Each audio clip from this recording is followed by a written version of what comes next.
A hatha yogi must strictly avoid consuming sugar, leafy greens, vegetables, oils, alcoholic beverages, and meat or fish. Goat's milk, curd, and horse gram should not be consumed. Black gram, urad dal, potatoes, and pumpkins are also strictly prohibited. Food that has gone cold is unsuitable. The diet should include ghee. The practitioner should not sit near a fire, undertake pilgrimages, stay in the company of fools or obstinate people, or fast. A hatha yogi should include wheat flour, rice flour, cow's milk, curd, ghee, honey, dry ginger, black pepper, butter, colocasia, or taro root, and sweet potatoes in his diet. Surya Beda Kumbhaka.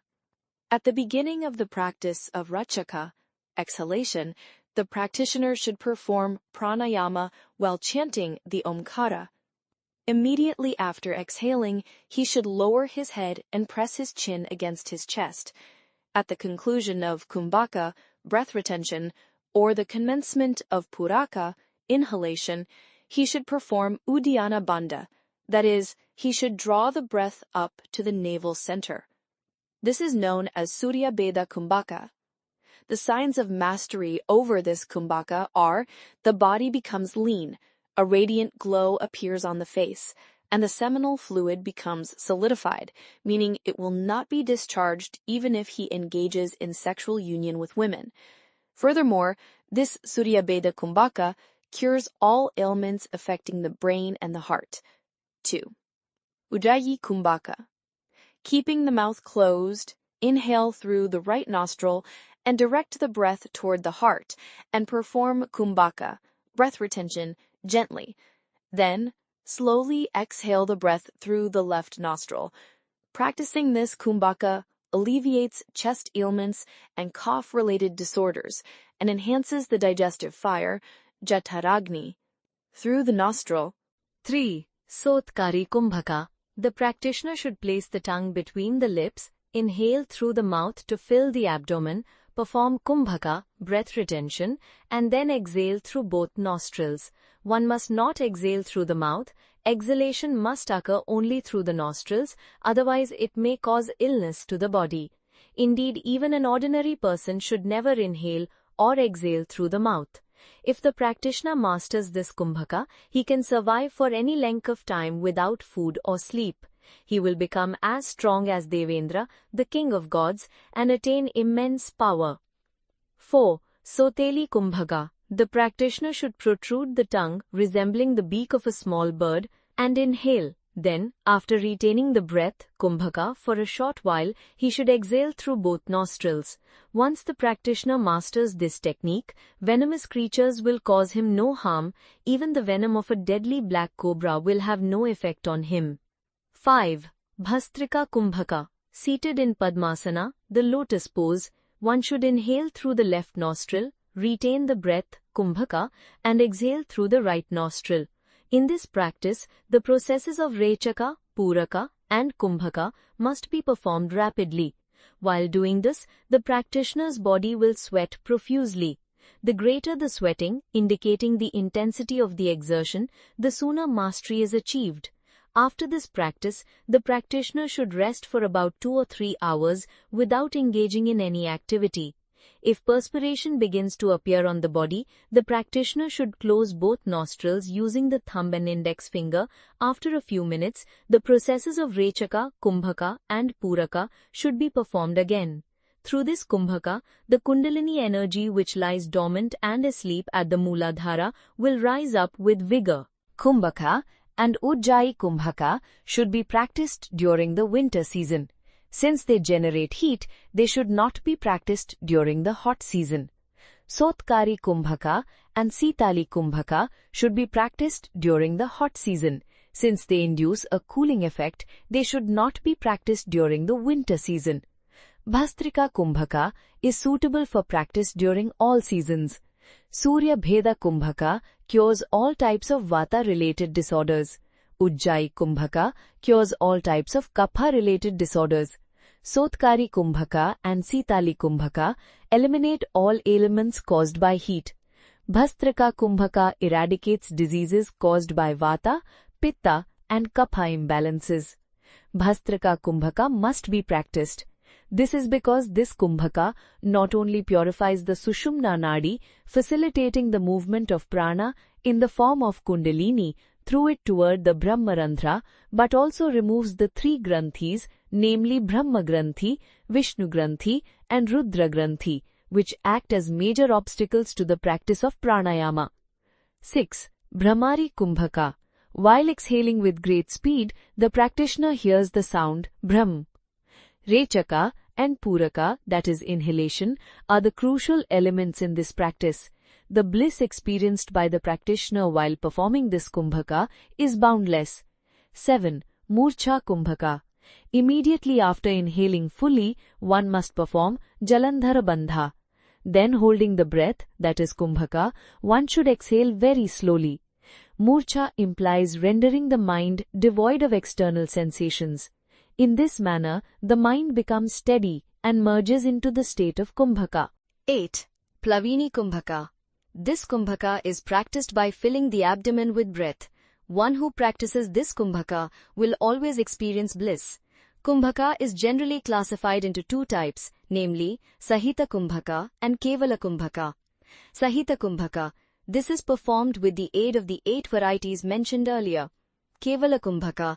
This involves performing Kumbhaka during ordinary pranayama without relying on any external aids. Sahita Kumbhaka should initially be practiced with a count of 10 to 20 and later increased to a count of 40 to 50. Once the practice reaches a count of 80, it transitions into Kevala Kumbhaka. Subsequently, the yogi may increase the count to 120. At that stage, it becomes perfect Kevala Kumbhaka. The practice of Kevala Kumbhaka is as follows. One must set aside the specific practices of Rechaka, exhalation, and Puraka, inhalation. Instead, one should inhale and retain the breath at will. Those who attain mastery, siddhi, in this Kumbhaka acquire all forms of siddhis, supernatural powers. They never die. The following signs are observed in one who has attained mastery over Kumbhaka. His body will not be obese, yet he will possess immense strength. A radiant glow will shine upon his face. He will hear various internal sounds, nada, and his eyes will shine with intense brilliance.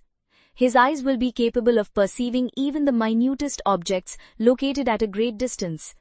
His semen remains so potent and viscous that it would not be discharged even if celestial damsels like Rambha and Urvashi were to actively attempt to arouse him. With all 72,000 nadis, energy channels in his body purified, and his Jataragni, digestive fire intensely heightened, he would possess a digestive power capable of assimilating even stone and dried gourd. For one dedicated to the practice of yoga, merely understanding the sequences of asanas and kumbhaka techniques is insufficient, where one must also practice specific mudras. Among them, 3 are particularly important.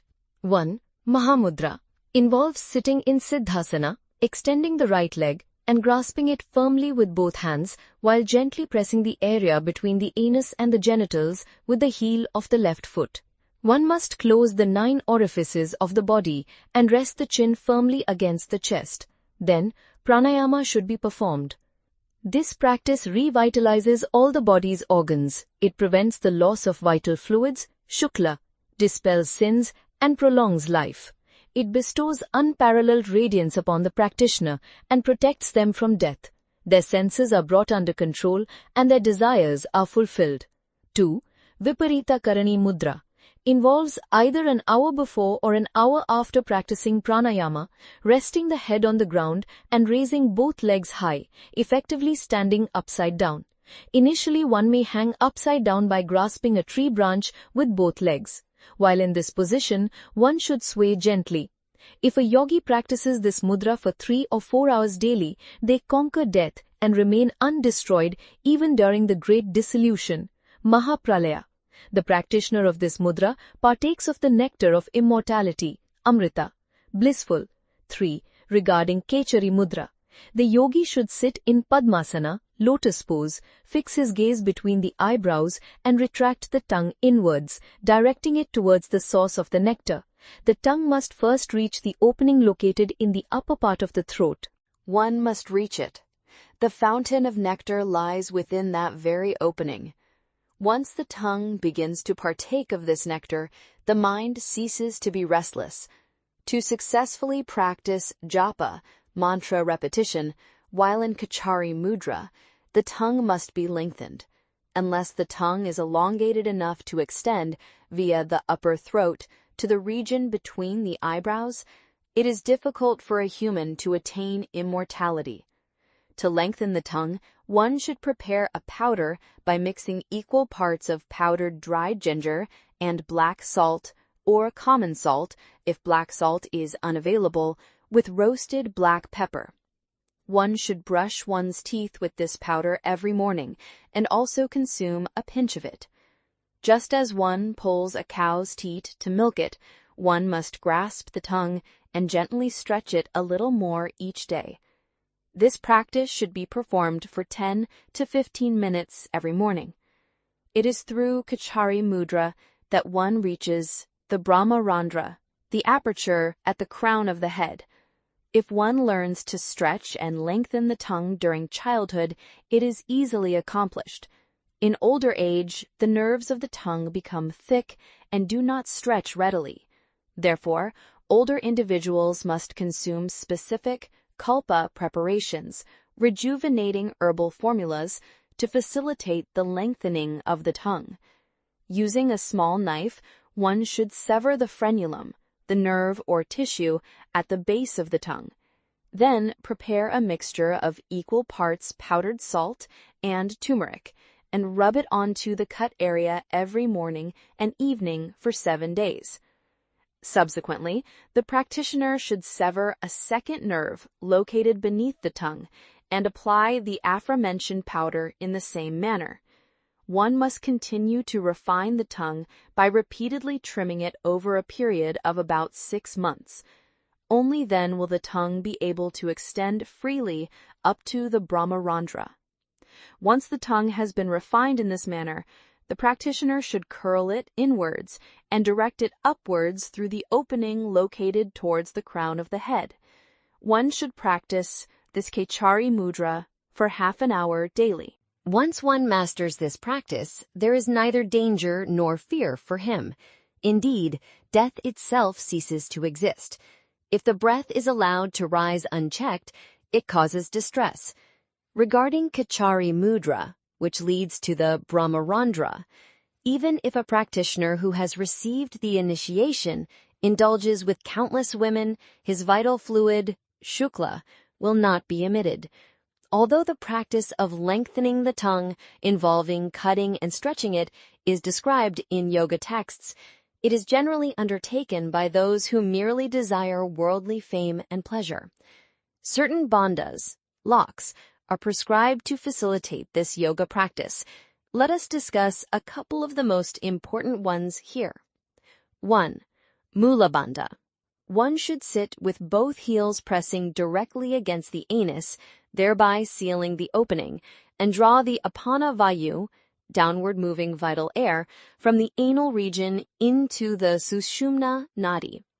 Then, one should remain seated calmly while keeping the anal passage sealed. Practicing prana meditation in this state allows one to hear sounds resembling the rumbling of clouds. Apana vayu bestows the knowledge of nada, inner sound. When mula bandha is practiced, prana and apana unite within the sushumna nadi. The sushumna nadi ascends to the Brahmarandra and merges with the nada. There, at the Sahasrara, everything becomes one. Through the practice of mula bandha, an elderly person can regain their youth. If the kundalini energy rises through the sushumna nadi, the spinal column, likened to Mount Meru, straightens, and the yogi is liberated from the cycle of birth and death. Next, the hunch of the neck. 2. Jalandhara bandha. Bend the neck forward and hold it steady so that it remains at a distance of 4 inches above the chest while retaining the breath. Along with that breath, direct all of the nadis, energy channels, upwards so that they flow into the Brahmarandra. Direct the breath toward the reservoir of amrita, nectar, and seal it off using the tongue. By practicing Jalandhara Bandha and blocking the amrita that flows downwards, the practitioner can easily direct the breath into the Brahmarandhra. The breath flowing through the two known as Ida and Pingala. As soon as it is drawn from the nadis, energy channels, that stream of nectar must be halted. It must be arrested at the Vishuddhi center located in the throat. Subsequently, it must be directed upwards. Here, let us briefly discuss the yogi's practice regarding the 6 adaras. 1. Muladhara, the seat of earth, or Prithvi. 2. Swadhisthana, the seat of water, or Apu. 3. Manipura, the seat of fire, or Agni. 4. Anahata, the seat of air, or Vayu. 5. Vishuddhi, the seat of ether, or Akasha. 6. Ajna, the seat of the mind, or Manas. 7. Sahasrara, or Brahmarandhra, the seat of the Absolute, or Brahma.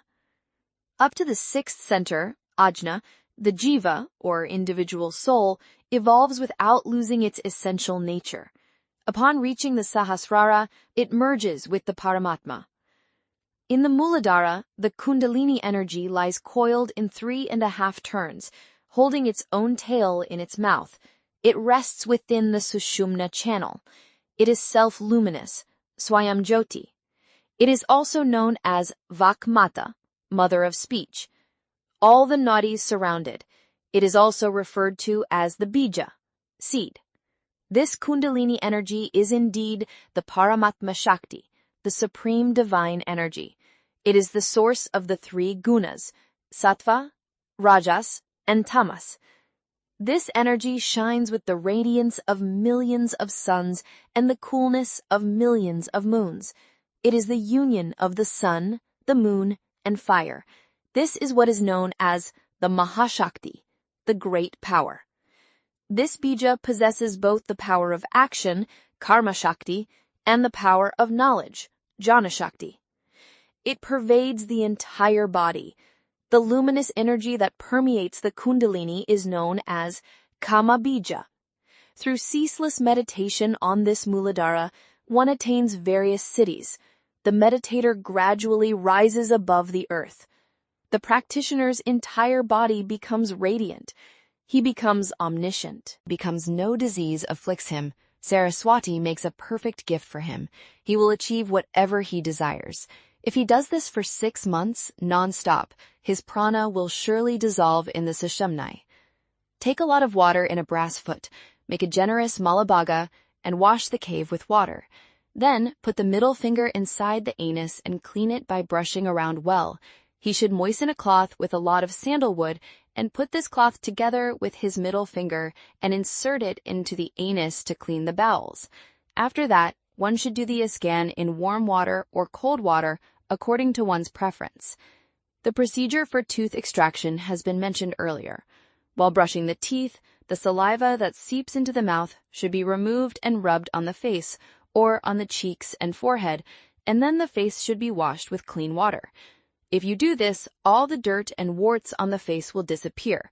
A glow will be created on the face, and the face will become radiant. There is no death for one who meditates on the 2nd Svadhisthana. Pranavayu is omnipresent in his body. Abhyas should be very careful in the matter of food. Milk and rice are the best food. Do not add salt. He who meditates on the 3rd Manipuraka becomes fearless at any moment and attains unceasing, eternal bliss. When he attains the siddhi of leaving the body and entering the body, he attains the power to see the things buried in the earth. Even it is good to eat more milk, sugar, and fruit. Solid food should be reduced slowly. To develop in yoga, it is very good if the food is milk and sugar, because only then the body will be light.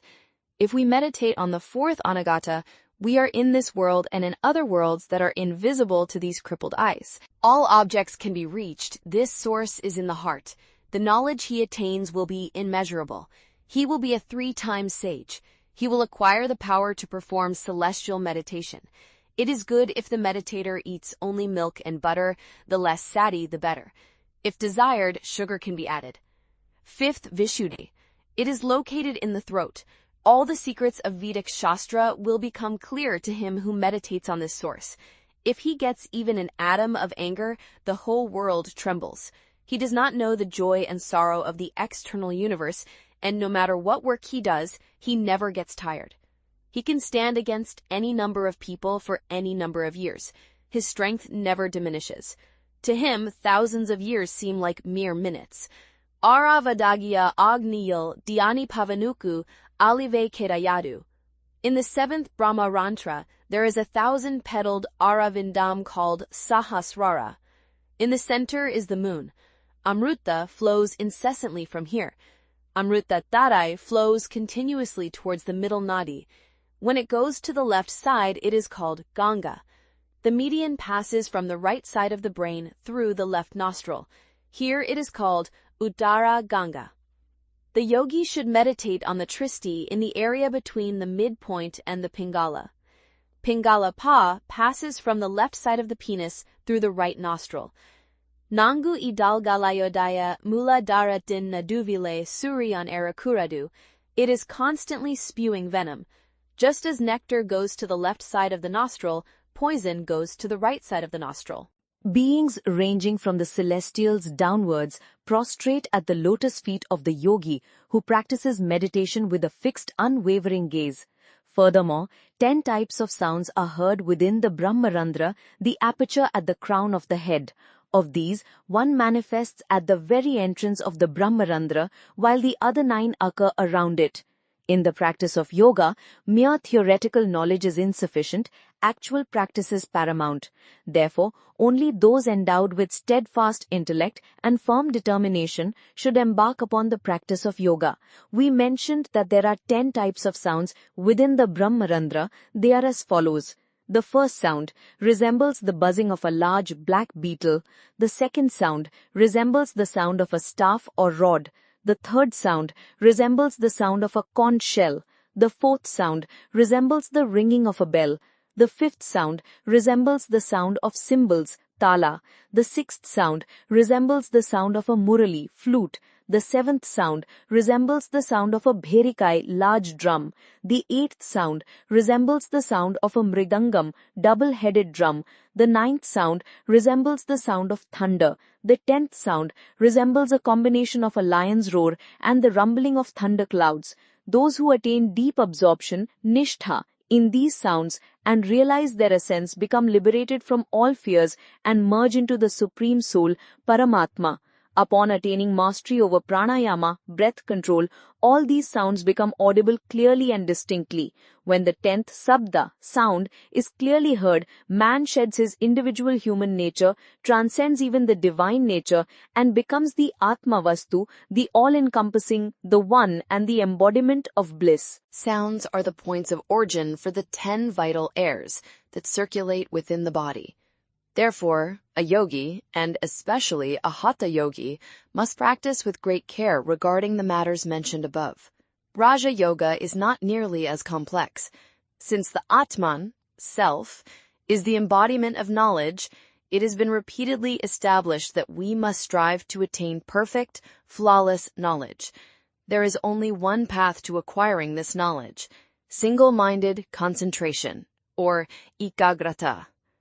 Any seeker of knowledge can grasp a subject only by focusing their mind, by gathering all their mental energies and directing them toward the specific matter they wish to understand.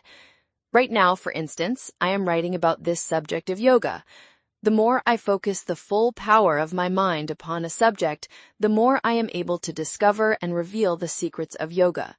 Similarly, the more readers concentrate their minds while reading, the more clearly they can grasp the subject matter. All the arts and sciences manifested in this universe have emerged solely through the power of concentration. Once one learns the method of knocking and opening the door, the world stands ready to yield up all the secrets hidden within it. That method of opening the door is concentration. The more the mind is focused, the more it gathers all its energies and directs them toward the subject at hand. Thus, mental concentration is the key to both intellectual understanding and profound wisdom. Since the mind is naturally outward turning, one might expect it to be easy to focus it on external objects, yet in reality, this proves difficult. A man may focus his mind on a woman and derive pleasure from that focus. Through such concentration, sounds are the points of origin for the 10 vital airs, vayus, that circulate within the body. Therefore, a yogi, and especially a hatha yogi, must practice with great care regarding the matters mentioned above. Raja Yoga is not nearly as complex. Since the Atman, or self, is the embodiment of knowledge, it has been repeatedly established that we must strive to attain perfect, flawless knowledge. There is only one path to acquiring this knowledge: single-minded concentration, ekagrata. Any seeker of knowledge can grasp a subject only by focusing their mind, by gathering all their mental energies and directing them toward the specific matter they wish to understand. Right now, for instance, I am writing about this subject of yoga. The more I focus the full power of my mind upon a subject, the more I am able to discover and reveal the secrets of yoga. Similarly, the more readers concentrate their minds while reading, the more clearly they can grasp the subject matter. All the arts and sciences manifested in this universe have emerged solely through the power of concentration. Once one learns the method of knocking and opening the door, the world stands ready to yield up all the secrets hidden within it. That method of opening the door is concentration. The more the mind is focused, the more it gathers all its energies and directs them toward the subject at hand. Thus, mental concentration is the key to both intellectual understanding and profound wisdom. Since the mind is naturally outward-turning, one might expect it to be easy to focus it on external objects. Yet in reality, this proves difficult. A man may focus his mind on a woman and derive pleasure from that focus. Through such concentration, the pleasure he derives is immeasurable. However, that single-minded focus is inevitably disrupted. Suddenly, poverty befalls him. He has a woman to enjoy, yet no food to eat. Consequently, he falls into sorrow, for the mind that was once singularly focused on the woman becomes agitated by poverty. If his mind could remain unwaveringly focused on her, undisturbed by any circumstance, it would continue to experience that pleasure. Yet, because the woman desires many things from him, he is compelled to strive day and night to procure them for her.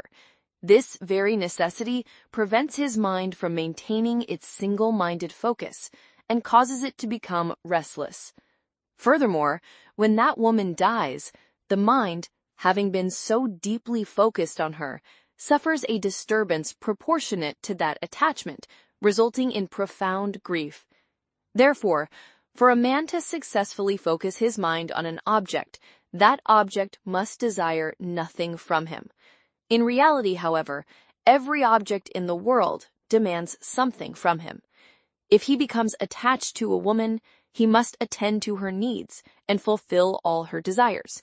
If he directs his mind toward a son, he must provide for him and exert himself to raise him properly. One might think of focusing the mind on animals instead of human beings. Yet even with animals, one is compelled to provide food and attend to their various needs. Similarly, if one considers focusing the mind on plants and creepers, they too require care, such as applying manure and watering them. Thus, if one attempts to concentrate the mind on such objects, it fails to achieve true focus.